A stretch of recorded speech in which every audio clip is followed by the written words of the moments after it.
श्री सच्चिदानंद सद्गुरु साईनाथ महाराज की जय। सद्गुरु श्री साईनाथुनि शरद बाबू जी की जय।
श्री सच्चिदानंद सद्गुरु साईनाथ महाराज की जय। सद्गुरु श्री साईनाथुनि शरद बाबू जी की जय।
श्री सच्चिदानंद सद्गुरु साईनाथ महाराज की जय।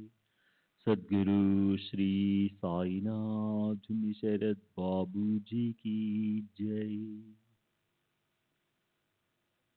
శ్రీ సాయి భక్త అనుభవ సంహిత ఆగస్టు 6వ తేదీ 1936. Rao Bahadur Harivinayaka Sathe, retired deputy collector, Deccani, వయసు 81 సంవత్సరములు, బ్రాహ్మణుడు, ప్రస్తుత నివాసం 108 శుక్రవారపేట, పూనా. నా 44వ ఏట నా భార్య స్వర్గస్థురాలైంది. నాకొక కుమార్తె ఉంది.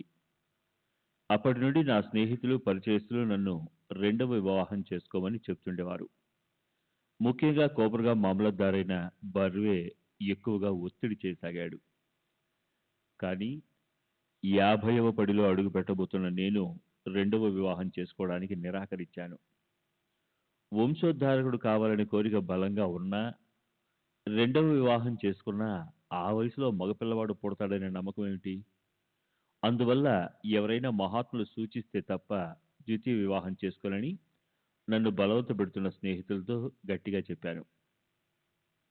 1904లో బర్వేతో కలిసి మసీదుకి వెళ్ళి శ్రీ సాయిబాబాను దర్శించాను. కొంతసేపటి తరువాత సెలవు తీసుకుని మసీదు మెట్లు దిగాను. అప్పుడు బర్వే సాహెబ్కు కొడుకు లేడు అని బాబాతో అన్నాడు. అంటే బాబా నన్నెప్పుడు సాహెబ్ అని పిలిచేవారు. దీనికి బాబా, అతను వివాహం చేసుకుంటే దేవుడు అతనికి కొడుకును ప్రసాదిస్తాడు. షాదీ కరేగాతో అల్లా బచ్చా దేగా అన్నారు. బాబా మాటలు నేను విన్నాను. దీని తర్వాత బర్వే తదితరులు నన్ను వివాహం చేసుకోమని మరలా ఒత్తిడి చేయసాగారు. కానీ వధువు ఎంపికకు సమయం పట్టవచ్చునని నేను భావించాను. ఆ తర్వాత నేను మా హెడ్ క్వార్టర్స్ అయిన అహ్మద్ నగర్కు వెళ్ళిపోయాను. ఆ సంవత్సరాంతంలో ఒక ప్రముఖ జ్యోతిష్కుడు పూనా వచ్చి ఉన్నాడని తెలిసింది. నేను వెళ్ళి అతనిని సంప్రదించాను. అతను నాకు మా అమ్మాయికి గతంలో జరిగిన విషయాలన్నీ యథాతథంగా చెప్పాడు. అంతేకాకుండా నా జాతక చక్రం పరిశీలించి నాకు 50వ సంవత్సరం తరువాత కొడుకు పుడతాడని కూడా చెప్పాడు. అది మరలా వివాహం చేసుకోవాలన్న నా నిర్ణయాన్ని మరింత బలపరిచింది. ఇది జరిగిన కొన్ని మాసాలకు నేను అహ్మదాబాద్కు బదిలీ చేయబడ్డాను. నేను అక్కడ ఉన్నప్పుడు దాదా కేల్కర్ అంటే గణేష్ దామోదర్ కేల్కర్ నాకు ఒక ఉత్తరం రాశాడు. అందులో తనకు పెళ్లిడికి వచ్చిన ఒక కూతురు ఉందని, అహ్మదాబాద్లో ఆ అమ్మాయికి తగిన సంబంధాలు ఏవైనా ఉంటే తెలుపని రాశాడు. ఈ ఉత్తరం పెళ్లి కొడుకుల అన్వేషణకు గాక అతని కుమార్తె విషయంలో నా అభిప్రాయాన్ని తెలుసుకోవడానికి రాసినట్లుగా అనిపించింది. ఈ ఉత్తరం రాయడంలో శ్రీ సాయిబాబా పరోక్ష ప్రభావం కూడా ఉందనిపించింది. అందుకే నేను ఈ దూర ప్రాంతంలో ఆమెకు తగిన సంబంధాలేవి ఉండవని, అతను నన్ను దృష్టిలో ఉంచుకుని ఆ ఉత్తరం రాసి ఉన్నట్లయితే నా వయస్సు ఇతర వివరాలు పరిగణించమని జవాబు రాశాను. అందుకు అతను నా పూర్తి వివరాలు తనకు తెలుసునని, నన్ను అతని అల్లునిగా చేసుకోవడానికి సంతోషపడుతున్నట్లు రాశాడు. అలాగైతే తన కూతుర్ని షిరిడి తీసుకెళ్లి శ్రీ సాయిబాబాకు చూపించి వారి అనుమతి తీసుకోవాల్సిందని, బాబా అనుమతి లేనిదే వివాహం చేసుకోవాలని జవాబు రాశాను. అప్పుడు దాదా కేల్కర్కు బాబా పట్ల వ్యతిరేక భావం ఉండేది. తన కుమార్తెను నాకు ఇవ్వడానికి బాబా అనుమతించరని, దానివలన ఆ వివాహం జరగదేమోనని సందేహించాడు. అందువల్ల వాయులోని బ్రాహ్మణ పండితుని అంటే అతని బావమరిదిని సంప్రదిస్తానని చెప్పాడు. అందుకు నేను ఒప్పుకోలేదు. బాబా వద్దకు వెళ్ళి వారు అనుమతి తీసుకోవాల్సిందేనని పట్టుబట్టాను. దాంతో కేల్కర్కు అతని కుమార్తెను తీసుకుని షిరిడి వెళ్ళవలసి వచ్చింది. షిరిడి చేరి మాధవరావు సహాయంతో బాబా అనుమతి కోసం వేచి ఉన్నాడు. దాదా కేల్కర్ బాబా వద్దకు వెళ్ళగానే అమ్మాయిని అహ్మదాబాద్ పంపు అని బాబా అన్నారు. అంటే నాతో వివాహం చేయమని పరోక్షంగా తెలిపారు. బాబా అనుమతించారన్న సమాచారం నాకు అందింది. ఆ తర్వాత 1905లో నా 50వ సంవత్సరంలో నాకు దాదా కేల్కర్ కుమార్తెతో వివాహమైంది. తరువాత నాకు ఒక కుమారుడు, కుమార్తెలు కలిగారు. సాటేవాడ బాబాకు ఇష్టమైన వేప చెట్టు సమీపంలో గ్రామ సరిహద్దు కూడా ఉండేది. అది చాలా వరకు శిథిలమైంది. ఒకసారి బాబా నాతో ఆ గోడను పడగొట్టి నిర్మించు అన్నారు. శిథిలమై ఉన్న ఆ గ్రామ సరిహద్దు గోడను కూల్చి పునర్నిర్మించమని బాబా ఆదేశమని నేను అర్థం చేసుకున్నాను. అంత పెద్ద గోడ నిర్మించడానికి నేనేమి ప్రభువుని కాదు కదా అని తలచి మౌనంగా ఉండిపోయాను. కానీ బాబా ఉద్దేశ్యం అది కాదని, గ్రామ గోడను కలుపుతూ ఒక వసతి గృహం మాత్రమే నిర్మించమని వారు సూచించినట్లుగా తర్వాత నేను తెలుసుకున్నాను. నేను అక్కడున్న స్థలాన్ని కొని గోడను కలుపుతూ వేప చెట్టుకు ఒకవైపున వసతి గృహాన్ని నిర్మించాను. వేప చెట్టు దగ్గర ఉన్న సమాధి తమ గురువు సమాధి అని బాబా చెప్పారు. అంటే వేప చెట్టు చుట్టూ చిన్న అరుగు కట్టి భక్తులు పూజించుకునేందుకు చిన్న గూడు నిర్మించి ప్రక్కగా భవంతి నిర్మించాను. ఆ భవంతిలో కొంత భాగం సమాధి పైకి వచ్చింది. వారి గురువు పేరు కూడా నాతో చెప్పారు, కానీ నాకు గుర్తు లేదు. పేరులో చివరి అక్షరం షాతో గాని సాతో గాని పూర్తవుతుంది. బహుశా అది వెంకుసాయి ఉండొచ్చు. నేను షిరిడి వెళ్ళి కొంతకాలం అక్కడ నివసించాను. అప్పుడు రోజు బాబాకు పూజ చేసి ఆరతనివ్వడం జరుగుతుండేది. అయితే తర్వాత కొన్ని రోజులకు గాని గురు పూర్ణిమ రోజున బాబాకు ప్రత్యేక పూజలు ఉత్సవంగా చేసుకోవడం మొదలవలేదు. ఒక గురు పూర్ణిమ రోజున బాబా మా మామగారిని అంటే దాదా కేల్కర్ని పిలిచి ఈరోజు గురు పూర్ణిమ నీకు తెలీదా? పూజా సామగ్రిని తెచ్చి గురు పూజ చేసుకో అని ఆదేశించారు. మేమందరం ఆ రోజు గురు పూజ చేసుకున్నాము. అప్పటి నుండి గురు పూర్ణిమ రోజున భక్తులందరూ బాబాను పూజించడం మొదలైంది. అది ఈనాటికి కొనసాగుతుంది.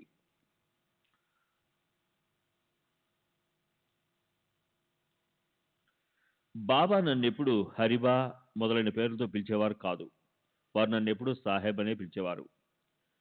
నేను మరికొందరు భక్తులు బాబా చెంత ఉండగా దేవుని తత్వం గురించి, సాధనా చతుష్టయం, వివేక వైరాగ్యాలు, సమాధి స్థితి, ముముక్షత్వం, బ్రహ్మము, సచ్చిదానందము మొదలైన వాటి గురించి బాబా సుదీర్ఘంగా ప్రసంగించినట్లు సంత కథామృత గ్రంథంలో రాసి ఉంది. అది సత్య దూరం. బాబా నా దగ్గర ఇలాంటి విషయాల గురించి ఎప్పుడూ మాట్లాడలేదు. ఇతరుల దగ్గర మాట్లాడారో లేదో నేను ఎరుగను. తరువాత భక్తులీలామృత గ్రంథంలోని 31వ అధ్యాయంలో నా వివాహాన్ని గురించి వ్రాయబడిన విషయం వాస్తవం కాదు. దానిని నన్ను సంప్రదించకుండానే రాశారు. రాసిన తర్వాత కూడా నాకు చూపించలేదు. నేను ఇంతకుముందు మీతో చెప్పిన విషయాలే వాస్తవాలు. నా వివాహం జరగడానికి 1905 తరువాత నాలో వచ్చిన గొప్ప మార్పుకు బాబానే మూల కారణం. అప్పటి నుండి వారే నా విధి నిర్ణేత, సూత్రధారి. నా ప్రాపంచిక, ఆధ్యాత్మిక, ఉద్యోగ, కుటుంబ విషయాలన్నింటిలో వారి రక్షణ, మార్గదర్శకత్వాన్ని ఆకాంక్షిస్తూ వారినే ప్రగాఢంగా నమ్మి నా బరువు బాధ్యతలన్నీ వారిపై మోపాను. షిరిడిలో వాడా కట్టిన తరువాత నేను, నా కుటుంబము, మా మామగారు 1906 నుండి 1916 వరకు అక్కడ నివసించేటప్పుడు మా చుట్టూ ఉన్న వాళ్ళ ఈర్ష్యా, ద్వేషాలు, పగ, ప్రతీకారాలు ఎదుర్కోవాల్సి వచ్చింది. బాబా నిరంతర జాగరూకత, రక్షణ లేకపోతే ఆ సమస్యల నుండి బయటపడేవాళ్ళం కాదు. ఎన్నో సందర్భాలలో బాబా అద్భుత రీతిలో సహాయం అందించారు. అటువంటివి కొన్ని చెప్తాను. శ్రీ సచ్చిదానంద సద్గురు సాయినాథ్ మహారాజ్ కీ జై. సద్గురు శ్రీ సాయినాథ్ నిశరత్ బాబూజీ కీ జై.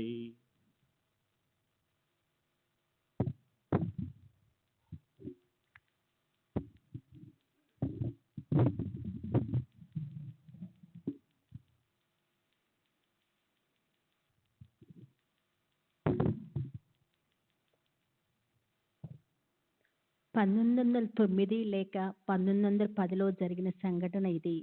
అప్పుడు నేను రెవెన్యూ కమిషనర్ శ్రీ కర్నీస్లో జిల్లా కలెక్టర్ ఒక కమిటీగా ఏర్పడి ఉన్నాము. ఒకరోజు ఈ కమిటీ మన్మాడ్లో సమావేశమయ్యేందుకు నిర్ణయించబడింది. మన్మాడ్లో సమావేశం ముగిసిన తర్వాత ఇతర ప్రాంతాలకు వెళ్ళవలసి ఉంది. సమావేశానికి ముందు రోజు నేను షిరిడీలో ఉన్నాను. బాబా అభ్యంతర పెట్టరని తలచి మన్మాడ్ వెళ్ళటానికి అనుమతి కోసం మా మామగారిని బాబా దగ్గరికి పంపాను. అతను తిరిగి వచ్చి బాబా అనుమతి ఇవ్వలేదని చెప్పాడు. ఇది పెద్ద పెద్ద అధికారులతో కూడుకున్న పనని, సమావేశానికి వెళ్ళకపోతే ఉద్యోగం ఊడుతుందని చెప్పాను. మా మామగారు మరలా బాబా వద్దకు వెళ్ళి నా ప్రయాణం గురించి అడిగి చూశారు. కానీ బాబా అనుమతించలేదు. పైగా మన్మాడ్ వెళ్లకుండా నన్ను గదిలో బంధించి ఉంచమన్నారట. ఇలా 3 రోజులు నన్ను షిరిడీలో ఉంచిన తర్వాత మన్మాడ్ వెళ్లేందుకు బాబా అనుమతించారు. నేను మన్మాడ్ వెళ్ళి విచారిస్తే సమావేశం జరగవలసిన రోజు అధికారులెవరూ రాలేదని, నిర్ణయించిన కార్యక్రమంలో మార్పు జరిగి సమావేశం వాయిదా పడిందని తెలిసింది. పాత కార్యక్రమాన్ని అనుసరించి తదుపరి విడుదలలో బస చేయడానికి కావలసిన గుడారం తదితర సామగ్రిని రైలు ద్వారా మన్మాడ్ నుండి ఇతర నిర్ణీత ప్రదేశాలకు పంపే ఏర్పాట్లు అప్పటికే నేను చేసి ఉన్నాను. కానీ ఆశ్చర్యకరంగా రైల్వే అధికారులు పొరపాటు వల్ల అవి పంపబడలేదని, మన్మాడ్లోనే ఉన్నాయని తెలుసుకున్నాను. ఇది నా మంచికే జరిగింది. ఒకవేళ అవి పంపబడి ఉంటే వాటిని వెతికి తిరిగి తెప్పించుకోవటానికి నానా అవస్థలు పడవలసి వచ్చేది. కాబట్టి మన్మాడ్ వెళ్ళనందువల్ల నాకు జరిగిన నష్టమేదీ లేదు. ఒక్క మనశ్శాంతి కోల్పోవడం తప్ప. అంతేకాక షిరిడీలో నా కుటుంబంతో సాయిబాబా సన్నిధిలో ఎక్కువ సమయం గడపగలిగాను. నేను షిరిడీలో ఆగిపోవడం వల్ల నష్టపోతాననుకోవడం నా అజ్ఞానంగా అనిపించింది. కానీ త్రికాలజ్ఞులైన బాబాకు జరగబోయేదంతా తెలుసు. కావున వారే ఈ ఏర్పాటంతా చేశారు. ఇలాంటి సంఘటనలు మనకు బాబాపై ఉన్న నమ్మకము దృఢపడేందుకు తోడ్పడతాయి. ఉద్యోగరీత్యా నాకు రావాల్సిన ప్రమోషన్ రాలేదని ఎంతో అసంతృప్తిగా ఉండేది. విసుగు చెంది ఈ విషయం సాయిబాబాకు తెలియజేసి నేను ఉద్యోగానికి రాజీనామా చేస్తానని కూడా చెప్పాను. బాబా అలా చేయవద్దని, నాకు త్వరలోనే ప్రమోషన్ వస్తుందని చెప్పారు. కొన్నాళ్లకు బాబా చెప్పినట్లుగానే నా సీనియర్లను మించి వ్యవసాయ సూపరింటెండెంట్గా నాకు ప్రమోషన్ ఇచ్చి కొల్హాపూర్ బదిలీ చేశారు. నా జీతం 100 రూపాయలు పెరగటమే కాకుండా నా సీనియర్ల కంటే నాకు ఎక్కువ పింఛను కూడా లభించింది. నా పింఛను విషయంలోనూ నాకు ఒక సమస్య ఎదురైంది. పింఛను శాఖ వారు నా పర్మనెంట్ ఉద్యోగమైన డెప్యూటీ కలెక్టర్ ఉద్యోగాన్ని ప్రాతిపదికగా తీసుకొని పింఛను మంజూరు చేశారు. కానీ నేను చివరిగా నిర్ణయించిన ఉన్నత పదవిని వారు పరిగణనలోకి తీసుకోలేదు. ఫలితంగా నాకు రావాల్సిన దానికన్నా పింఛను 50 రూపాయలు తగ్గింది. ఈ విషయం నేను సాయిబాబాకు చెప్పాను. ఇలా తక్కువ పింఛను తీసుకునే బదులు అసలు పింఛనే తీసుకోవడం మానివేస్తానని అన్నాను. బాబా ఆ 50 రూపాయలు కూడా తప్పక మంజూరు అవుతాయని, అలా అల్లా మేలు చేస్తాడని చెప్పారు. నేను రెవెన్యూ కమిషనర్ అయిన కర్నీస్కు అప్పీల్ పిటిషన్ పంపాను. అతని సిఫార్సుతో నా పింఛను మొత్తము పూర్తిగా మంజూరైంది. బాబా ఎవరి మనసునైనా ప్రభావితం చేయగలరు. ఏదైనా సంభవింప చేయగలరు. మేగుడు బీరగాంలో నేను డెప్యూటీ కలెక్టర్గా పనిచేస్తున్నప్పుడు మేఘశ్యాముడనే బ్రాహ్మణ భక్తునితో పరిచయమైంది. అతను నిరంతరము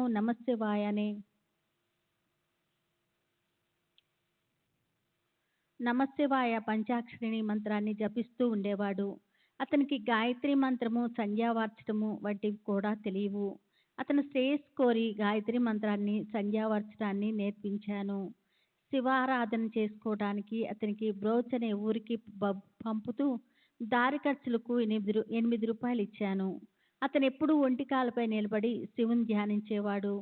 శ్రీ సాయిబాబా పరమశివుని అవతారంగా షిరిడీలో వెలిసి ఉన్నారని, వారిని ఒకసారి దర్శించి రమ్మని చెప్పి అతన్ని షిరిడీ పంపించాను. కానీ బ్రోచ్లో రైల్వే స్టేషన్లో సాయిబాబా మహమ్మదేడని విన్నాడు. నిష్కపటి ఆచారపరుడు అయిన అతను ఒక ముసల్మాన్కు నమస్కరించాలన్న ఆలోచనతోనే తీవ్రంగా కలత చెంది తనను షిరిడీకి పంపవద్దని నన్ను వేడుకున్నాడు. కానీ నేను మేగునికి నచ్చజెప్పి అతన్ని సాయిబాబాకు పరిచయం చేయమని మా మామగారికి జాబు వ్రాసి అతనికి ఇచ్చి షిరిడీ పంపాను. అతను షిరిడీకి వెళ్ళి మసీదులోనికి అడిగే సమయంలో సాయిబాబా అతన్ని చూస్తూనే ఈ దుష్టుని తరిమివేయండి అని మసీదులోనికి రానివ్వలేదు.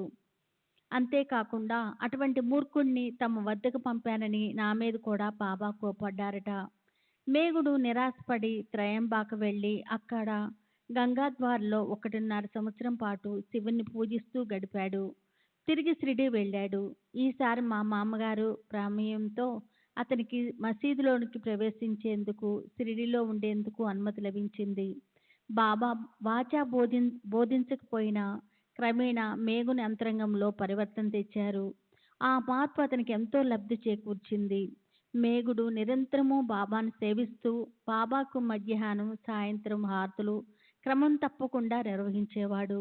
1912లో మేగుడు చనిపోయినప్పుడు బాబా తమ చేతులతో అతని మృతదేహాన్ని స్పృశించి ఇతడు నా నిజమైన భక్తుడు అన్నారు. అంతేకాక అంత్యక్రియలైన తర్వాత తమ ఖర్చుతో బ్రాహ్మణులందరికీ భోజనం ఏర్పాటు చేయమని ఆదేశించారు.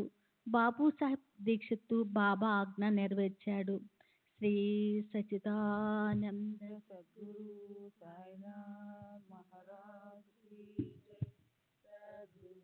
శ్రీ సాయినాథుని శరత్ బాబూజీ కీ జై. షిరిడి విడుచుట. బాబా సర్వరాజ లాంఛనాలతో వైభవంగా మసీదు నుండి చావడికి వెళ్తున్నప్పుడు నేను బాబా దర్బారు యొక్క రాజదండాన్ని పట్టుకుని బాబా ముందు నడిచేవాడిని. అంతటి విశిష్టమైన సేవ నాకు లభించిందని చాలామందికి నాపై అసూయగా ఉండేది. వాళ్ళు మరికొందరు గ్రామస్తులు కలిసి నానావళిని నాపై ఉసిగొలిపి నన్ను బాధించి అవమానించుట ద్వారా షిరిడీ నుండి తరిమివేయాలని కుట్ర పన్నారు. ఓసారి చావడి ఉత్సవంలో నేను బాబా దర్బారు రాజదండాన్ని పట్టుకుని బాబా ముందు నడుస్తున్నాను. ఇంతలో హఠాత్తుగా నానావళి నా మీద పడి ఒక గాజు పెంకుతో నా మెడ వెనుక గాయపరిచాడు. ఆత్మరక్షణార్థం నేను అతన్ని రోడ్డు పక్కనే పడి ఉన్న ఒక కట్టెల మోపుపై త్రోసి కదలకుండా అదిమి పట్టాను.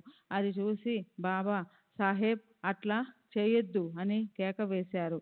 తర్వాత షిరిడీలో గాలి నాకు ప్రతికూలంగా ఉందని గ్రహించి చాలా జాగ్రత్తగా మెలగడం మొదలెట్టాను. ఒకరోజు బాబాకు నైవేద్యం తీసుకొని మసీదుకు బయలుదేరబోతున్నాను. ఇంతలో మా మామగారు దాదా కేల్కర్ పరుగు పరుగున వచ్చి నన్ను మసీదుకు వెళ్ళవద్దని, అక్కడ మసీదు ద్వారం బయట నానావళి నన్ను చంపడానికి ఒక గొడ్డలి చేతపట్టుకొని నిలబడి ఉన్నాడని చెప్పాడు. అంతే, నేను బాబా వద్ద సెలవు కూడా తీసుకోకుండా అటు నుండి అటే షిరిడీని శాశ్వతంగా వదిలిపెట్టి వెళ్ళిపోయాను. నిజానికి బాబా నన్ను షిరిడీలో ఉంచదలుచుకోలేదనే అనిపించింది. బాబా నన్ను నానావళి బారి నుండి కాపాడలేకపోయారు కాబట్టి బాబాను విశ్వసించవద్దని నాకు చాలామంది చెప్పారు. అప్పుడు నేను విఠలుని భక్తుడు, గాయక్ వాడ్ లీడర్ అయిన గంగాధర శాస్త్రి తన శత్రువుల బారి నుండి పారిపోయి విఠలుని గుడిలో తలదాచుకున్నప్పుడు అతని శత్రువులు విఠలుని ముందే అతనిని చంపివేసిన ఉదాంతాన్ని వాళ్లకు గుర్తు చేశాను. నేను షిరిడీ విడిచిపెట్టడం, పూనాలో స్థిరపడడం నా మంచి కోసమే జరిగింది. సాయిబాబా షిరిడీలో ఉన్నప్పుడు రక్షించినట్లే పూనాలో కూడా నన్ను సదా కాపాడుతున్నారు. 1916 ప్రాంతంలో అనుకుంటాను ఉద్యోగరీత్యా పూనా సమీపంలో నున్న కోత్రూడ్ అనే ప్రదేశానికి వెళ్ళాను. నా వసతి కొరకు మంగులు అంటే కడజాతి వారు పవిత్రమైన ఔదుంబర వృక్షం క్రింద గుడారం వేశారు. అంతేకాక గుడారపు త్రాళ్లను ఆ చెట్టుకు కట్టి దానిని అపవిత్రం చేశారు. అప్పుడు నాకు ఆ విషయం తెలియదు. దాని తర్వాత నాకు దురదృష్టకర సంఘటనలెన్నో జరిగాయి. ఇలా ఎందుకు జరుగుతున్నాయో విచారించిన తర్వాత నాకు అసలు విషయం తెలిసింది. నేను బాబాను ప్రార్థించాను. వారు నా కలలో కనిపించి మొదట ఒక బ్రాహ్మణ్ణి పిలిపించి ఆ చెట్టు శుద్ధి చేసేందుకు పూజలు జరిపించమన్నారు. తర్వాత ఆ చెట్టు మొదట్లో దత్తుని పాదుకలు ప్రతిష్ఠించమని చెప్పారు. నేను వారు చెప్పినట్లుగా చేశాను. అక్కడ ఒక పూజారిని నియమించి నిత్యం 2 సార్లు పాదుకలను పూజించే ఏర్పాటు కూడా చేశాను. 28/8/1936 తేదీన కొనసాగిన సంభాషణలు. నా స్వభావం గురించి చెబుతూ బాబా సాహెబ్ కల్లాకపటం లేని మనిషి అన్నారు. అందువల్ల వారు నన్నెప్పుడూ కొట్టలేదు, తిట్టలేదు. కానీ బాబా ఇతర భక్తులను కొట్టేవారు, తిట్టేవారు. ఓసారి మాత్రం నన్ను కొడతానని బెదిరించారు. దీనికి కారణం నేను చేసిన పొరపాటే. మా మామగారికి నాకు ఏవో మనస్పర్ధలు ఉన్నందువల్ల నేను షిరిడీలో వేరుగా ఉండసాగాను. నా బసలో ధనుర్మాస వేడుకలను జరపదలచి అందరినీ ఆహ్వానించాను. మా మామగారిని మాత్రం ఆహ్వానించలేదు. నేను బాబాను ఆహ్వానించడానికి మసీదుకి వెళ్ళినప్పుడు నన్ను చూడగానే ఆ కర్రని ఇలా తీసుకురా అని ఒక భక్తుడిని ఆదేశించారు. నేను మౌనంగా నిలబడిపోయాను. వెంటనే బాబా మనస్థితి మారింది. సరేలే, నేను వస్తాను అన్నారు. ఆ రోజు వారి కోపానికి మరొక కారణం కూడా ఉంది. ఆ ఉదయం నేను ఒక మార్వాడికి సంబంధించిన తగాదాలలో అనవసరంగా తలదూర్చాను. ఇది కూడా బాబాకు నచ్చి ఉండదు. నేనొకసారి బాబా చేతిలో దెబ్బలు తినిన వాడిని నేనొక్కడినే అని గొప్పగా చెప్పుకున్నాను. ఇది విని మాధవరావు దేశపాండే నా ముందే బాబాను అందుకు కారణం అడిగాడు. బాబా అతనిని నేనెందుకు కొట్టాలి? అతనిని కొట్టడానికి అతని మామ ఉన్నాడు కదా అన్నారు. మా మామగారు ప్రత్యక్షంగా కొట్టకపోయినా నన్ను తరచూ డబ్బులు అడుగుతూ వేధిస్తూ ఉంటారని, అది కొట్టడంతో సమానమని బాబా అభిప్రాయం. బాబా నన్ను ఆడంబరాలకు, గర్వానికి, చెడు పనులకు దూరంగా ఉంచి నా ఆధ్యాత్మిక ఉన్నతికి సహాయపడేవారు. కొన్ని ఉదాహరణలు చెప్తాను. చాటేవాడ శంకుస్థాపన కార్యక్రమం ఒక పౌర్ణమి రోజు జరిగింది. ఆ రోజు జరుగుతున్నట్లు నాకెవరూ తెలియపరచలేదు. పౌర్ణమి ముందు రోజు నేను వేరే షిరిడీ బయలుదేరాము. శ్రీ సచ్చిదానంద సద్గురు సాయినాథ్ సద్గురు శ్రీ సాయినాథుని శరత్ బాబూజీకి జై. మా ప్రయాణం గురించి ఎవరికీ చెప్పలేదు. మేము ఆ రోజు సాయంత్రానికి కోపర్గాం చేరాము.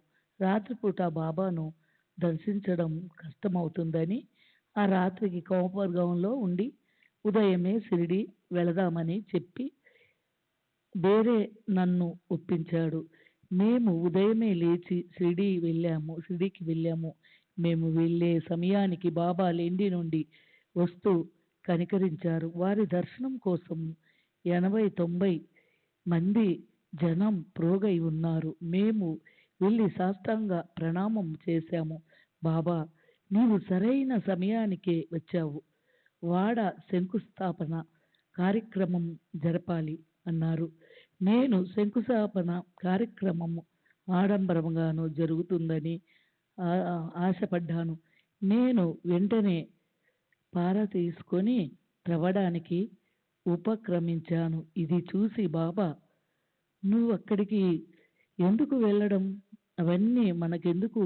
అవన్నీ తాపి మేస్త్రీలు పనివాళ్ళు చూసుకుంటారు అని నన్ను ఆపేశారు. దాంతో పద్ధతి ప్రకారం జరగాల్సిన విధంగా శంకుస్థాపన కార్యక్రమం జరగలేదు. తర్వాత మా మామగారు నేను పౌర్ణమి రోజు వస్తున్నట్లు తనకు ముందు రోజే తెలుసని, అందుకే ఆ రోజు శంకుస్థాపన కార్యక్రమము తలపెట్టానని చెప్పాడు. నేను వస్తున్నట్లు అతనికి ఎలా తెలిసింది అని అడిగినప్పుడు, ముందు రోజు బాబా సాహెబ్ రేపు వస్తున్నాడు, ఈ విషయం నాకు చాకలి చెప్పింది. సాహెబ్ యొక్క ఊడరాన్ని ఆమెకు ఉతకడానికి వేశారట అని అన్నారని చెప్పాడు. నేను గూడారము పంపలేదు. నేను వస్తున్నట్టు చాకలికి కబురు చేయలేదు.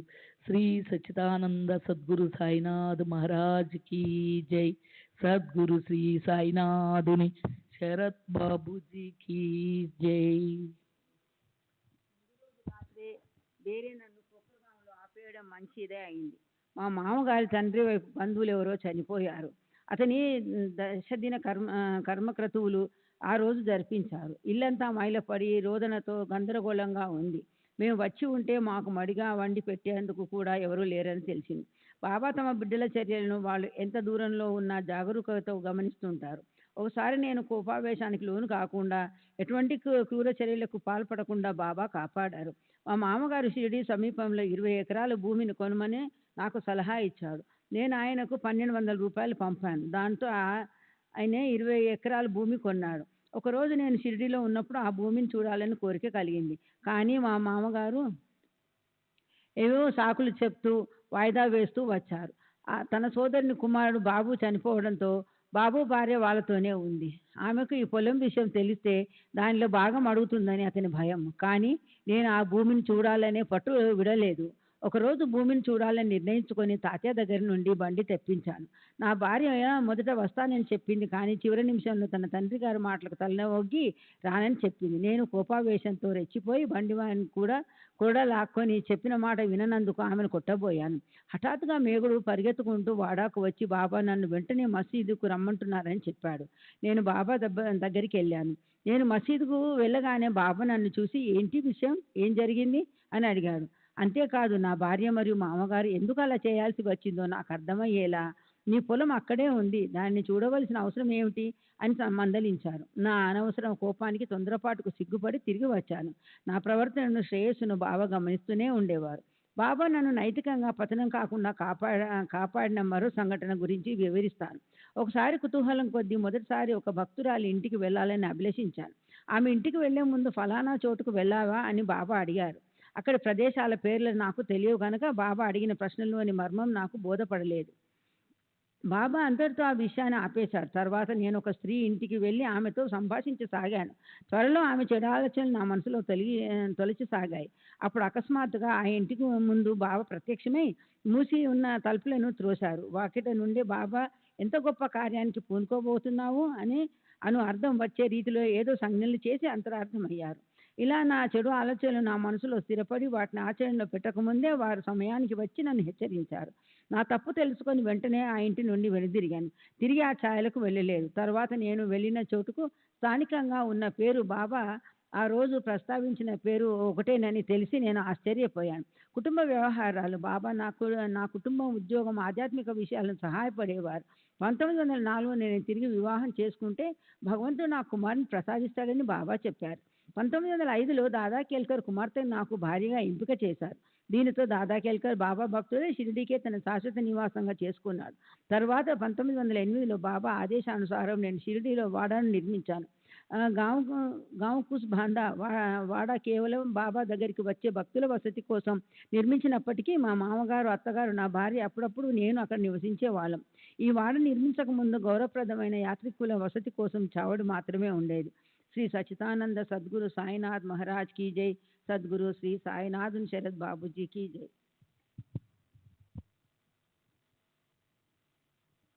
వాడా శంకుస్థాపనకి ఎలా జరిగిందో మీకు ముందే వివరించాను.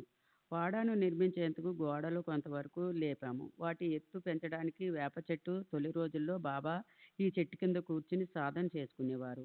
కొమ్మలు అడ్డుపడ్డాయి. వాటిని నరికివేయందాం, నిర్మాణం సాగుతుంది. పవిత్రమైన ఆ చెట్టు కొమ్మలు నరికేందుకు ధైర్యం చాలక బాబా దగ్గరికి వెళ్ళాం. బాబా సమస్యను విని నిర్మాణానికి అడ్డొచ్చిన మేరకు కొమ్మలు నరికేయండి, మన గర్భంలో అడ్డం తిరిగిన బిడ్డను సైతం కోసి తీయవలసిందే కదా అన్నారు. బాబా అనుజ్ఞ అయిన తర్వాత కూడా పవిత్రమైన చెట్టు కొమ్మలు నరకడానికి భయపడి పనివారెవరూ ముందుకు రాలేదు.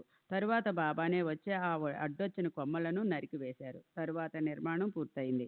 ఆ తరువాత వేప చెట్టు చుట్టూ అరుగు పైకి వెళ్లేందుకు మెట్లు బాబా గురువు యొక్క సమాధిపై గూడు కట్టబడ్డాయి. దానికైన ఖర్చు బాబా నన్ను భరించమన్నారు.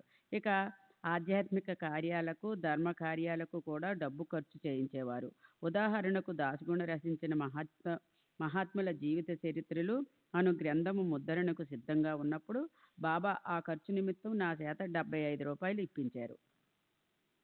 నేను రెండో వివాహం చేసుకున్న తరువాత 2 కుమార్తెలు జన్మించారు.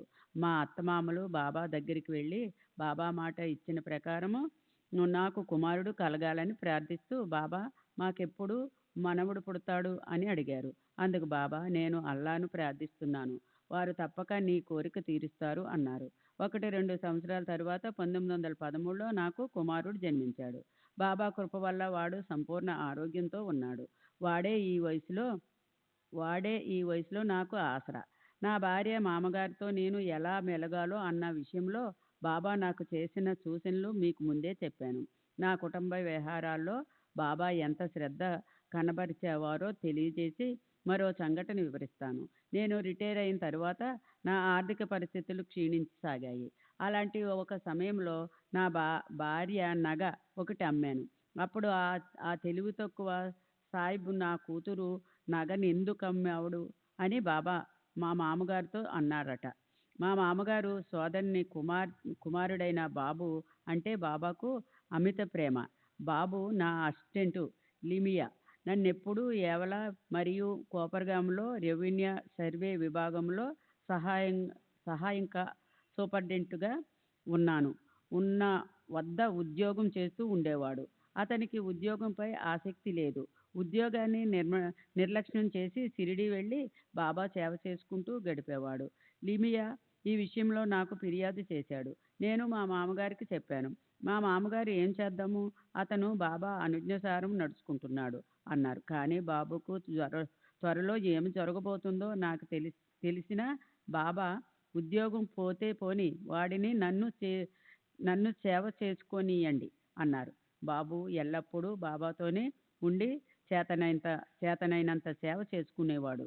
అందువల్ల లిమియే బాబును అతని ఇష్టప్రకారమే చేయనివ్వసాగాడు.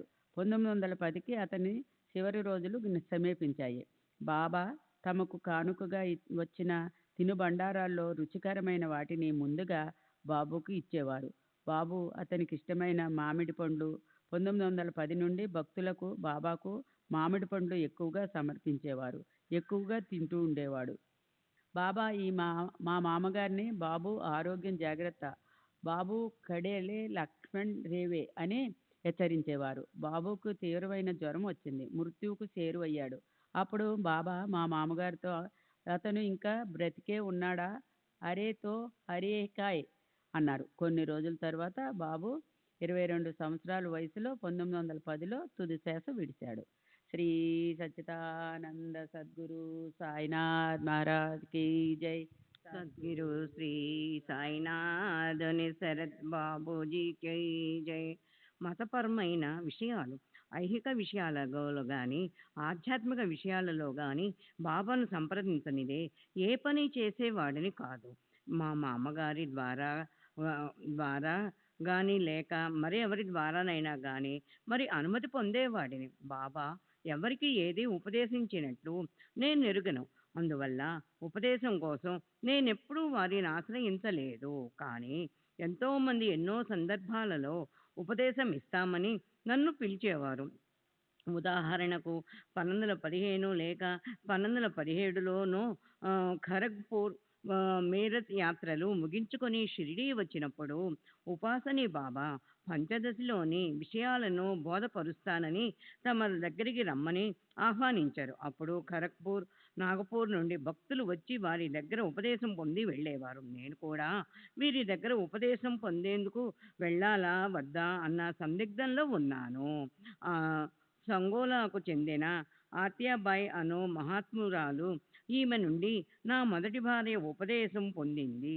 మరియు మోరేగాంకు చెందిన గణపతి ఉపాసకుడు శ్రీ వినాయక్ పాఠక్ మహారాజు గారు కూడా నాకు ఉపదేశం ఇస్తామని ఆహ్వానించారు. ఈ 3 సందర్భాలలోనూ సాయిబాబా అనుమతి కోరగా వారు నిరాకరించారు. మొదటిసారి నేనే స్వయంగా బాబాను అడిగాను. తర్వాత 2 సార్లు మా మామగారి చేత అడిగించాను. బాబా నాకు ప్రత్యేకించి ఏది ఉపదేశించకపోయినా నేను అనన్య చింతనతో వారి యందు దృష్టి నిలపాలని వారి ఉద్దేశం. తమ అపారమైన మహిమతో నా ప్రాపంచిక ఆధ్యాత్మిక అవసరాలు తీర్చేందుకు వారు సదా సంసిద్ధులై ఉండేవారు. సచ్చిదానంద సద్గురు సాయినాథ్ మహారాజ్ కీ జై. సద్గురు శ్రీ సాయినాథ్ శరత్ బాపూజీ కీ జై. నేను బాబా వద్దకు వెళ్ళిన మొదట్లో ఒక్కొక్కసారి వారిని పూజించడానికి అనుమతించేవారు, ఒక్కొక్కసారి నిరాకరించేవారు. ఒక గురు పూర్ణిమ రోజు మాత్రం నేను, మా మామగారు అందరూ తమను సామూహికంగా పూజించేందుకు బాబానే ఆదేశించిన విషయం ముందు తెలిపాను కదా. ఒక శివరాత్రి నాడు అర్ధరాత్రి సమయంలో వారిని శివునిగా భావించి పూజిస్తానని అందుకు అనుమతించమని కోరాను. కానీ బాబా నిరాకరించారు. ఆ రోజు శివాలయాలన్నింటిలో అర్ధరాత్రి పూజలు నిర్వహిస్తారు. అదేవిధంగా బాబాను పూజించాలని మా కోరిక. దాంతో నేను, మేగుడు అర్ధరాత్రి రహస్యంగా మసీదు మెట్ల దగ్గర పూజ నిర్వహించాలని తలచాము. బిల్వపత్రాలు, చందనం మొదలైనవి తీసుకుని అర్ధరాత్రి మసీద్ చేరాము. మేము రావడం గమనించిన తాచా మమ్మల్ని వెళ్ళి పొమ్మని చేతులతో సైగ చేశాడు. బాబా నిద్రిస్తున్నట్లు కనిపించడంతో మేము ధైర్యంగా మసీదు మెట్లపై చందనం పూసి బిల్వపత్రాలు వేశాము. వెంటనే బాబా మేల్కొని ఎవరిని ఉద్దేశించినట్లు కాకుండా పెద్దగా కప్పులు ఎగిరిపోయేటట్టు తిట్టడం ప్రారంభించారు. వారి అరుపులకు తిట్లకు గ్రామమంతా మేల్కొని గ్రామస్తులందరూ మసీదు చేరారు. బాబా నిరాకరించిన తర్వాత కూడా రహస్యంగా పూజను నిర్వహించి ఎవరికీ దక్కని పుణ్యం పొందేందుకు ప్రయత్నం చేయడం తప్పని గ్రామస్తులు మమ్మల్ని నిందించారు. బాబా నన్ను ఎవరి నుండి ఉపదేశం పొందనవసరం లేదని చెప్పారు.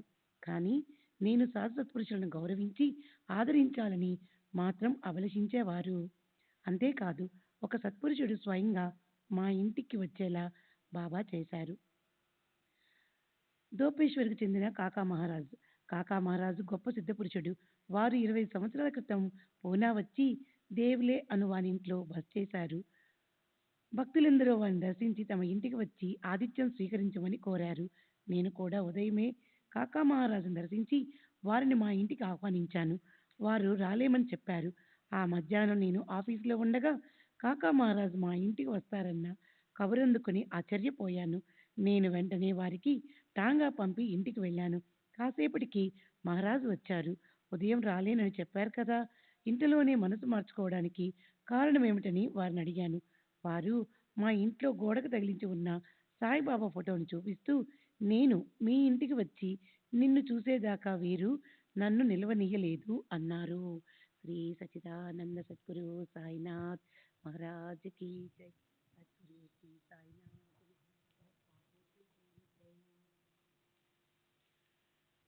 కాకా మహారాజ్ తమ దేహత్యాగానికి ముందు నా అల్లుని సోదరుడు హరి గంగాధర్ జోషిని, అతని స్నేహితుడిని సాయిబాబాను దర్శించి పూజించమని ఆదేశించారు. మహారాజ్ నిర్యాణం చెందిన తరువాత వీరు షిరిడి బయలుదేరారు. వీరు మసీదు చేరేటప్పటికి బాబా పట్టరాని కోపావేశాలతో ఊగిపోతున్నారు.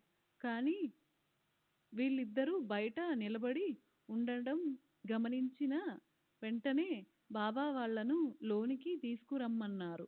అప్పటికి బాబా కాస్త శాంతించడంతో వీరిద్దరూ ఎటువంటి ఇబ్బంది లేకుండా బాబా దర్శనం చేసుకున్నారు. ఆ తరువాత బాబా భిక్షకు బయలుదేరుతూ వీరిని చూసి ఆ వృద్ధుణ్ణి చంపి ఇక్కడికొచ్చారా అన్నారు. ఈ విధంగా బాబా తమ సర్వజ్ఞతను కాకా మహారాజ్ పట్ల తమ సోదర భావాన్ని తెలిపారు. నా అల్లుడు జోషికి బాబా చూపిన చమత్కారం ఒకటి ఉంది. అతను షిరిడి వెళ్ళి బాబాను దర్శించి ఊది అడిగాడు. అతనికి ఊది తరువాత ఇవ్వబడుతుందని బాబా చెప్పి పంపారు. తరువాత జోషి రైలులో ప్రయాణిస్తున్నప్పుడు ఒక తోటి ప్రయాణికుడు బాబా ఇచ్చిన ఊది అతనికి ఇచ్చాడు. శ్రీ సచిదానంద సద్గురు సాయినాథ్ మహారాజ్ కి జై. సద్గురు శ్రీ సాయినాథ్. దక్షిణ భిక్ష సంస్థ. డిసెంబర్ 1915లో నేను పూనాలో ఉన్నప్పుడు బాబా నుండి నాకు ఒక ఆదేశం అందింది. వారి ఆదేశం మేరకే నా అధ్యక్షతను దక్షిణ భిక్షా సంస్థ అను దానిని నెలకొల్పడానికి సహాయపడ్డాను. ఈ సంస్థ అధికార అంగంగా సాయినాథ ప్రభ అను పత్రిక కూడా నడిపేవాళ్ళం. ఈ పత్రికలో ప్రచురింపబడుతున్న విషయాలు బాబాకు చదివి వినిపించడం కానీ, ముద్రణకు ముందు వారి అనుమతి తీసుకోవడం కానీ జరగలేదు. ఈ పత్రిక ఆయుర్దాయం బహు స్వల్పమే. సంవత్సరంలోపు సాయినాథ్ ప్రభ పత్రికల కాపీలు కూడా లభ్యం కావడం లేదు. 1-2 భాగాలు తప్ప. ఈ భాగాలలో 1915, 1917, 1918లలో షిరిడి సంస్థాన స్థితిగతులు వివరించబడి ఉన్నాయి. ఈ పత్రిక సంపాదకుడిగా సుందర్రావ్ నారాయణ్ వ్యవహరించాడు. మొదటి భాగంలో నీతి వాక్యాలను, పత్రిక ఆశయాలను రామ్గిర్ అను కలం పేరుతో రచించినది ఇతనే. శ్రీ సచిదానంద సద్గురు సాయినాథ్ మహారాజ్ కి జై. సద్గురు శ్రీ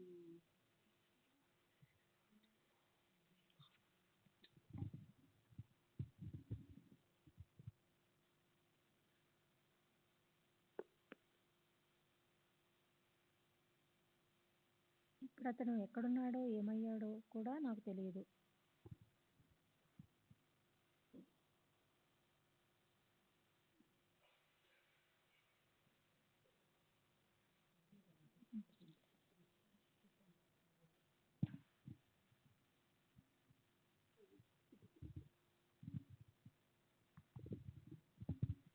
శ్రీ సచిదానంద సద్గురు సాయినాథ్ మహారాజ్ కి జై. సద్గురు శ్రీ సాయినాథ్ శరత్ బాబూజీకి జై అను కలం పేరుతో రచించింది ఇతనే. ఇప్పుడు అతను ఎక్కడున్నాడో ఏమయ్యాడో కూడా నాకు తెలియదు.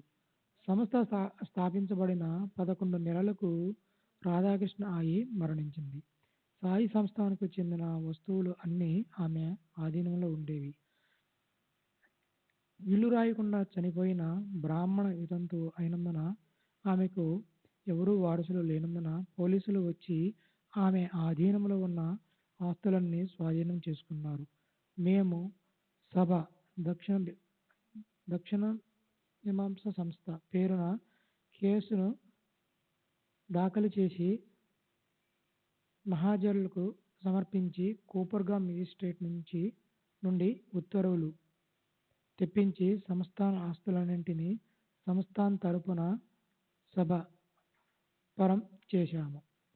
కానీ ఆర్థిక వ్యవహారాలన్నీ నా యజమాయిషిలో ఉండడంతో నా మీద అందరికీ వ్యతిరేకత పెరిగి నానావళి కూడా నన్ను షిరిడి నుండి తరిమివేసి ఆపై నాకు కోర్టు ద్వారా నోటీసులు ఇవ్వడం దాకా వెళ్ళింది.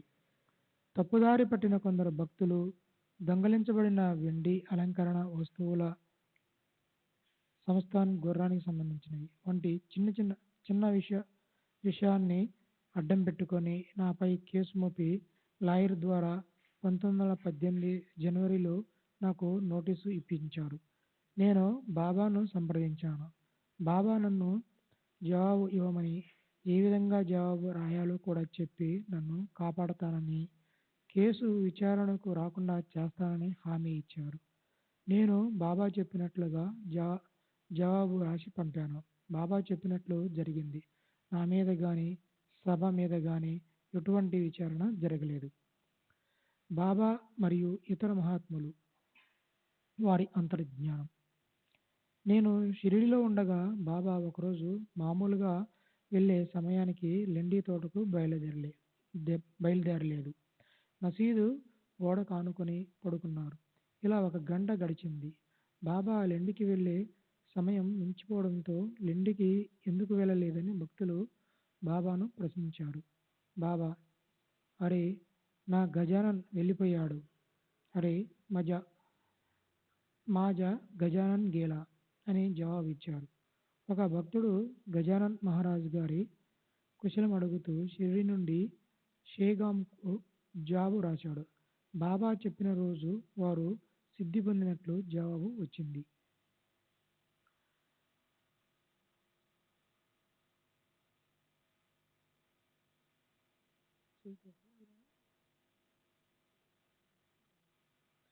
బాబా దూరదృష్టి.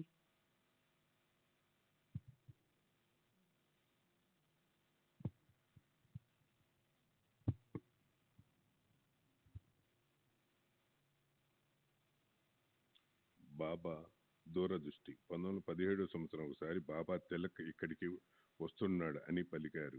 ఏ కారణం చేతనైనా లోకమాలిక బాలగంగాధర తిలక్ షిరిడి వచ్చే అవకాశమే లేదని. బహుశా బాబా చెప్పింది వామన్ మహారాజ్ తిలక్ గురించేనని నేను తలిచాను. కానీ త్వరలోనే, అంటే 19/5/1917 తారీఖున లోకమాన్య తిలక్ షిరిడి వచ్చి బాబాను దర్శించారు. బాబా లీలలు. మామూలుగానే బాబా తమ భక్తులకు చేసిన ఉపకారాలను, అద్భుత కార్యాలు భగవంతుని చేసినట్లుగా చెప్పి ఆ గొప్పతనాన్ని భగవంతునికి ఆపాదిస్తారు. అది బాబా వినమ్రత కావచ్చు, లేక ఆయన పద్ధతి కావచ్చు. కానీ కొన్ని విషయాలలో మాత్రం తామే చేసినట్లుగా తెలియజేశారు. మొదటిది, నా పెన్షను మంజూరు విషయంలో అధికారులపై ఒత్తిడి తెచ్చి నా పూర్తి పెన్షను మంజూరు చేయిస్తానని చెప్పారు. రెండవది, దాజీ హరి లెలే జీతం పెంపు విషయంలో నాసిక్లో ల్యాండ్ రికార్డ్స్ ఇన్స్పెక్టర్గా చేస్తూ ఉండిన దాజీ హరిలేలే బాబా దర్శనార్థం షిరిడి బయలుదేరాడు. దారిలో కోపర్గంలో ఆ లైబ్రరీకి వెళ్ళి గెజిటెడ్ చూశాడు. అందులో అతని జీతం 125 రూపాయల నుండి 150 రూపాయలు పెరిగినట్లు ఉంది. తర్వాత అతను షిరిడి వచ్చి బాబాను దర్శించాడు. బాబా అతనికి 15 రూపాయలు దక్షిణ అడిగారు. దానికి తన దగ్గర డబ్బు లేదని చెప్పాడు. బాబా, నిన్ననే నీకు 25 రూపాయలు ఇచ్చాను, వెళ్ళు, డబ్బు తీసుకురా అని ఆదేశించారు. దాజీ వాడాకొచ్చి జరిగిన విషయమంతా నాకు చెప్పి 15 రూపాయలు అప్పు తీసుకొని బాబాకు సమర్పించాను. బాబా ఉవాస. నేను పిల్లవానిగా ఉన్నప్పుడు శాలువాలు నేసేవాడిని. నా తండ్రి నా అద్భుత పనితనానికి మెచ్చి నాకు 5 రూపాయలు బహురించారు. నేను ఒకప్పుడు కోరమండలంలో తీరంలో నివసిస్తూ ఉండేవాడిని.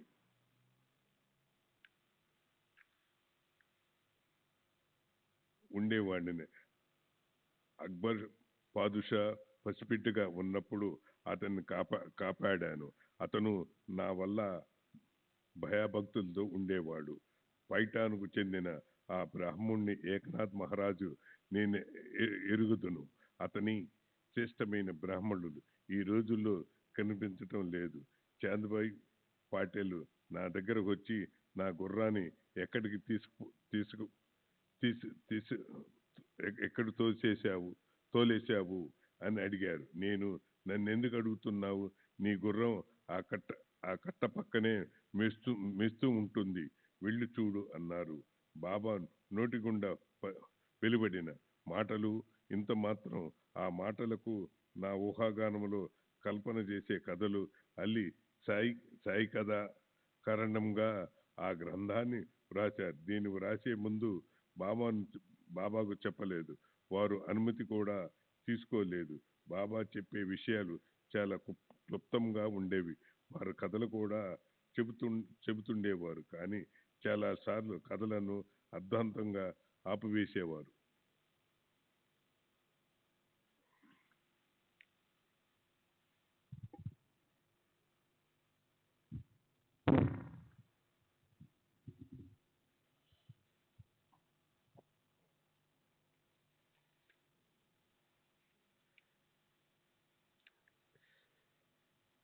జూన్ 1936 పూనా. దాసగన్ మహారాజ్ ఉరఫ్ గణపతిరావు దత్తాత్రేయ సహస్రబుద్ధే, కీర్తనకారుడు, వయస్సు సుమారు 78 సంవత్సరములు, బ్రాహ్మణుడు, నాందేడ్. శ్రీ సాయిబాబా నాకు చాలా కాలంగా తెలుసు. నేను రచించిన భక్తి సారామృతంలో 26, 65, 66, 67 అధ్యాయాలు, భక్త లీలామృతిలో 31, 32, 33 అధ్యాయాలు, సంత కథామృతంలో 57వ అధ్యాయంలో బాబా గురించి పేర్కొని ఉన్నాను. భక్త లీలామృతంలోని 31వ అధ్యాయము, సంత కథామృతంలోని 57వ అధ్యాయము రెండు బాబా భౌతికంగా ఉన్నప్పుడే ప్రచురితమయ్యాయి. బాబా తమ గతానికి సంబంధించిన కొన్ని వాస్తవాలను స్వయంగా వెల్లడించారు. అవి చాలా స్వల్పమే. దానికి తోడు నేను వారితో గడిపిన సమయం నామమాత్రమే. నేను బాబాను అరుదుగా దర్శిస్తూ ఉండేవాడిని. షిరిడీలో ఉన్నప్పుడు బాబా నన్ను మసీదులో ఎక్కువ సమయం ఉండనిచ్చేవారు కాదు. విఠల్ మందిరానికి పంపేవారు. అక్కడ మహాత్ముల జీవిత చరిత్రలు రచయిస్తూనో, విష్ణు సహస్రనామం పఠిస్తూనో గడిపేవాడిని. నేను బాబాను గురించి వ్రాసే ముందు వారి గురించి కొన్ని పరిశోధనలు జరిపాను. కొన్ని వాస్తవాలు నా స్వీయ పరిశీలనతో వ్రాసినవి. పోలీస్ శాఖలో హవల్దార్గా పనిచేసినందున నాకు ఈ పరిశోధన సులభంగా సాగింది. నాకు సాహిత్యం పట్ల, నాటక కళ పట్ల మక్కువ ఉండేది. అందువలన నేను వీధి నాటకాలలో పాల్గొనేవాడిని. అంతేకాక సాహిత్యంలో కూడా ప్రవేశం ఉండటంతో లావణి మొదలైన ఛందస్సులను ఉపయోగించి ఆశువుగా పద్యాలు చెప్పగలిగేవాడిని. నేను పోలీస్ శాఖలో పనిచేస్తున్నప్పుడు నానాసాహెబ్ చాందోర్కర్ డిప్యూటీ కలెక్టర్గా పనిచేస్తూ ఉండేవాడు. అతడు నన్ను బాబా దగ్గరకు తీసుకువెళ్ళాడు. బాబా నన్ను చూసిన వెంటనే నా భవిష్యత్తు చదివి నా కాలక్షేప కార్యక్రమాలను, ఉద్యోగాన్ని మాన్పించి ఆధ్యాత్మిక పథంలో నన్ను నడిపించాలని సంకల్పించారు. నా ముందే నానాసాహెబ్తో, ఇతనికి తమాషాలన్నా ఉద్యోగమన్నా అమిత మక్కువ, వాటన్నింటినీ ఇతడు విడిచిపెట్టాలి అన్నారు. అదే విషయం నాతో కూడా చెప్పారు. కానీ అవంటే నాకు ఇష్టం. క్రమేణా తమాషాలలో పాల్గొనడం మానివేశాను. ఇక ఉద్యోగ విషయానికి వస్తే, ఉద్యోగం వదిలిపెట్టే ఆలోచన మాత్రం నాకు లేదు.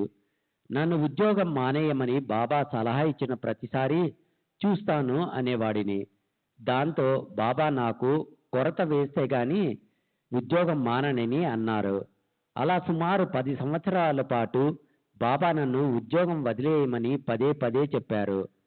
ఇక బాబా నాకు ఎన్నోసార్లు శిక్ష, అవమానం, మరణం నుండి కూడా కాపాడి చివరికి 1903లో నా అంతట నేనే ఉద్యోగాన్ని త్యజించే పరిస్థితులు కల్పించి ఉద్యోగానికి ఏ విధంగా రాజీనామా చేయించారో అన్న వివరాలను తర్వాత వెల్లడిస్తాను. ఒక విచారణలో భాగంగా బాబా ఇచ్చిన సాక్షి వాగ్మూలాన్ని బట్టి వారి పూర్వాపరాలను గూర్చిన కొన్ని వివరాలు వెలుగులోకి వచ్చిన వైనాన్ని వర్ణిస్తాను. నగలు దొంగలించినట్లుగా ఒక వ్యక్తిపై ధూలే తహసీల్దార్ మెజిస్ట్రేట్ కోర్టులో నేరం మోపబడింది. ఆ వ్యక్తి తనకు ఆ నగలు షిరిడీలో ఉన్న సాయిబాబా ఇచ్చారని, అందుకు వారే సాక్ష్యమని చెప్పాడు. దాంతో సాయిబాబాను కోర్టుకు హాజరు కావాల్సిందిగా కోర్టు వారు సమన్లు జారీ చేశారు. బాబా ఆ సమన్లు పుచ్చుకోవడానికి నిరాకరిస్తూ వాటిని దునిలో వేశారు. కానీ బాబాకు సమన్లు అందజేసినట్లు రిపోర్ట్లు పంపబడింది. సమన్లు పంపినా రానందువల్ల సాక్ష్యం ఇచ్చేందుకు కోర్టులో బాబాను హాజరుపరచమని వారెంట్ జారీ చేయబడింది. ఈ వారెంట్ తీసుకొని కోపర్గాం చెందిన గణపతి రాంజీ అను హెడ్ కానిస్టేబుల్ మసీదుకు వచ్చాడు. బాబాను అరెస్టు చేయడానికి అతనికి ధైర్యం లేదు. అందువల్ల వారెంట్లోని విషయాలను బాబాకు చెప్పి తనతో కోర్టుకు రమ్మని అభ్యర్థించాడు. కానీ బాబా తిరస్కరించారు. పైగా కోపంతో ఆ వారెంట్ని చెత్తకుప్పంలో వేయమన్నారు. అతనికి ఏం చేయాలో తోచలేదు. నేను అప్పుడు మసీదులో ఉన్నాను. ఆ విషయం బాబా భక్తుడైన నానా సాహెబ్ చాందోర్కర్కు తెలియజేయమని అతనికి సలహా ఇచ్చాను. చాందోర్కర్ అప్పుడు అహ్మద్నగర్లో డిప్యూటీ కలెక్టర్గా పనిచేస్తున్నాడు. అతను చాందోర్కర్ను సంప్రదించాడు. కోర్టుకు వెళ్ళడం బాబాకు భక్తులకు ఇష్టం లేకపోతే ఒక విన్నపం తయారు చేయించి అందులో భక్తులందరి చేత సంతకాలు పెట్టించి కోర్టుకు సమర్పించమని చెప్పాడు. భక్తులు ఆ విధంగానే చేశారు. ఆ మహాజర్లో శ్రీ సాయిబాబా సాధారణ వ్యక్తి కాదని, అసంఖ్యాక భక్తులచే దైవంగా పూజింపబడుతున్న సత్పురుషులని, వారి విషయంలో సామాన్య కోర్టు పద్ధతులు అనుసరణీయం కాదని, ఆ తర్వాత తలెత్తే పర్యవసానాల దృష్ట్యా అలా చేయడం భావ్యం కాదని, వారి సాక్ష్యం కావాలంటే ఒక కమిషన్ను షిరిడీకి పంపి విచారించవచ్చని భక్తులు పేర్కొన్నారు. అప్పుడు ధూలే కోర్టు వారు నానా జోషి అనే ఫస్ట్ క్లాస్ మెజిస్ట్రేట్ను కమిషనర్గా బాబా సాక్ష్యం నమోదు చేసేందుకు షిరిడీ పంపారు. అతను షిరిడీ రావడానికి 3 గంటల ముందు బాబా కుర్చీలు బల్లలు తెప్పించి మసీదును చిన్న కోర్టుగా రూపొందించారు. కమిషనర్ మసీదుకు వచ్చి విచారణ ప్రారంభించాడు. ఈ విచారణ అసాధారణమైనది. ఆ విచారణ సారాంశం ఇది.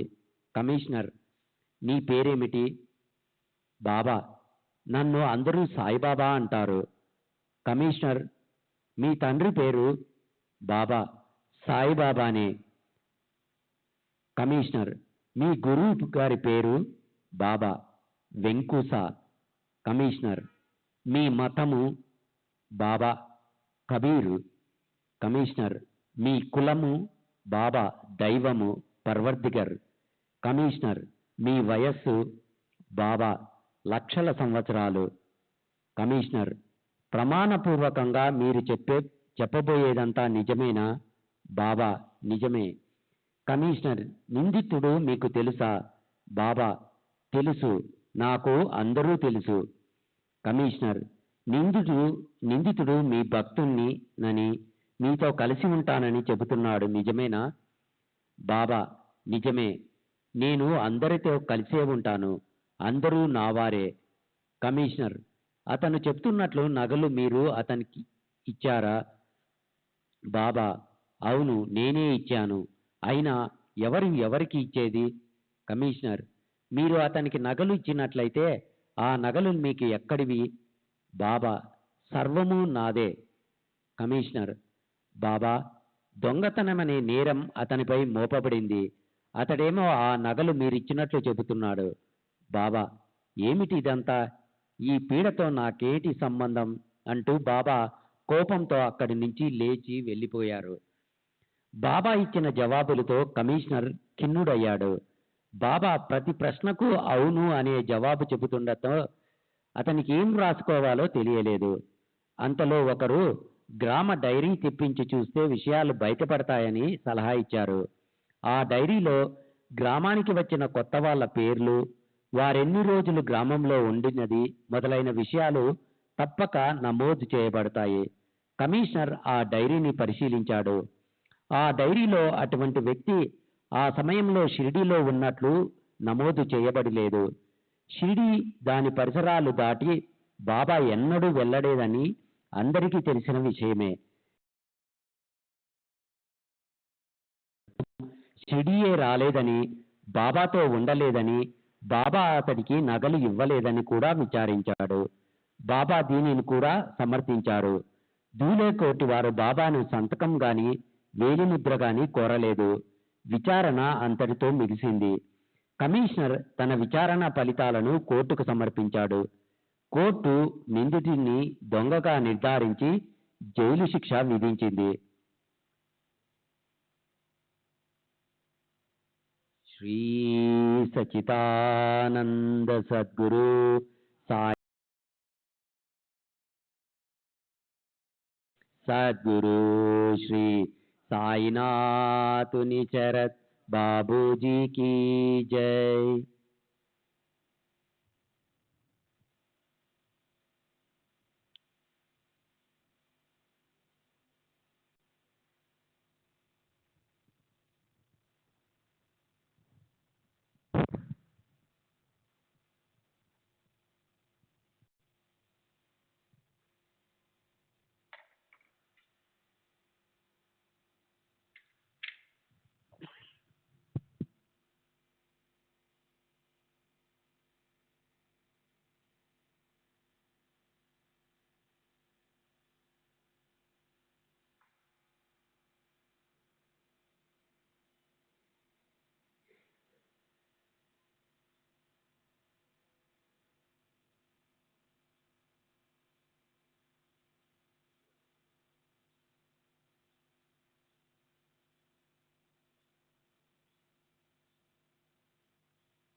श्री सच्चिदानंद सद्गुरु साईनाथ महाराज की जय. सद्गुरु श्री साईनाथ शरद बाबूजी की जय. साई रहम नजर करना, बच्चों का पालन करना.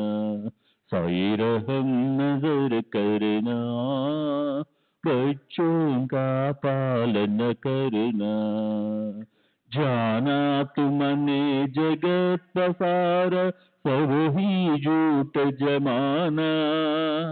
जाना तुमने जगत पसार, सब ही झूठ जमाना. साई रहम नजर करना, बच्चों का पालन करना. साई रहम नजर करना, बच्चों का पालन करना.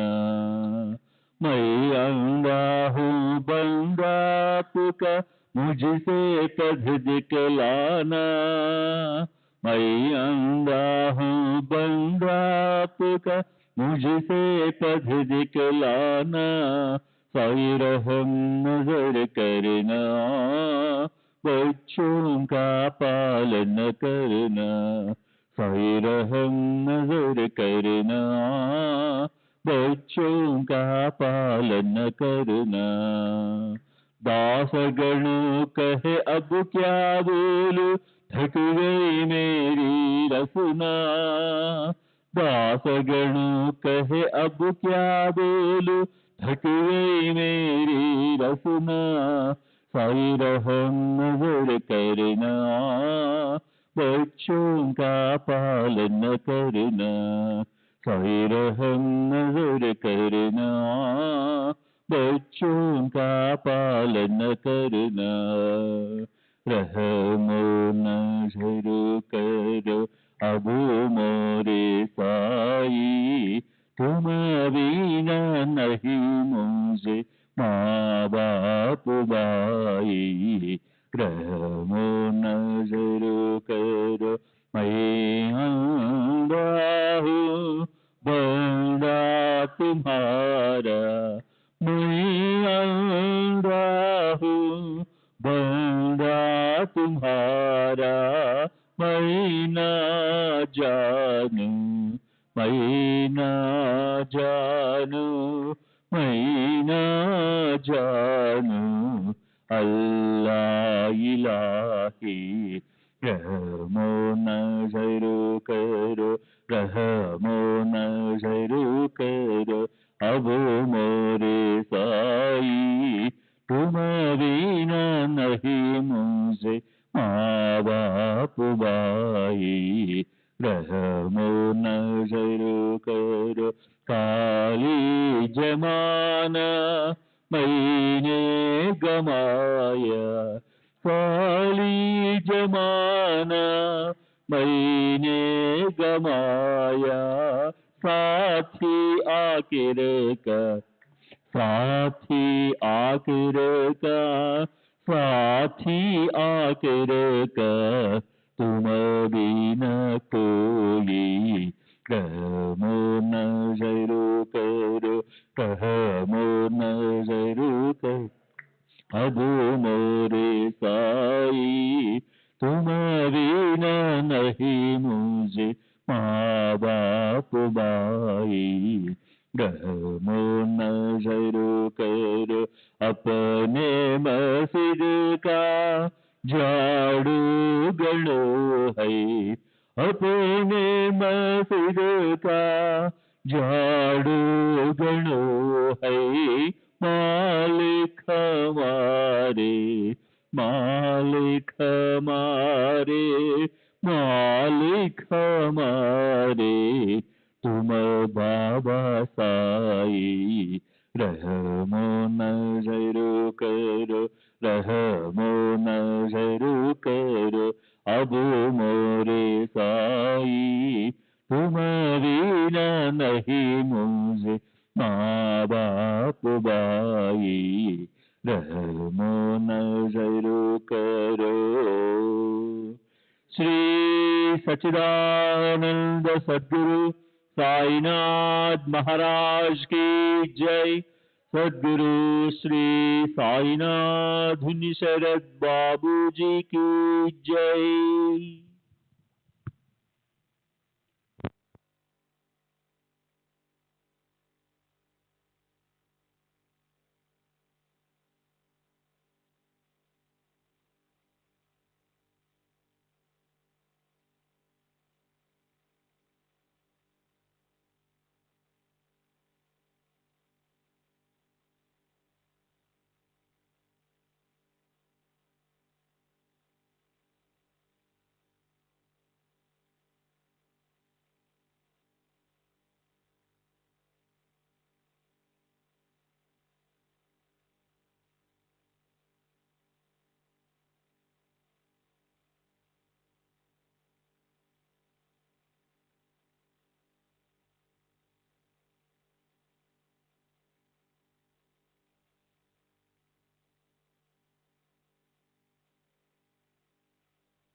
श्री सच्चिदानंद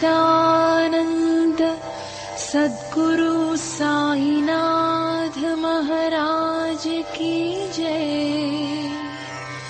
सद्गुरु श्री साईनाथुनि शरद बाबू जी की जय।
Sai Baba,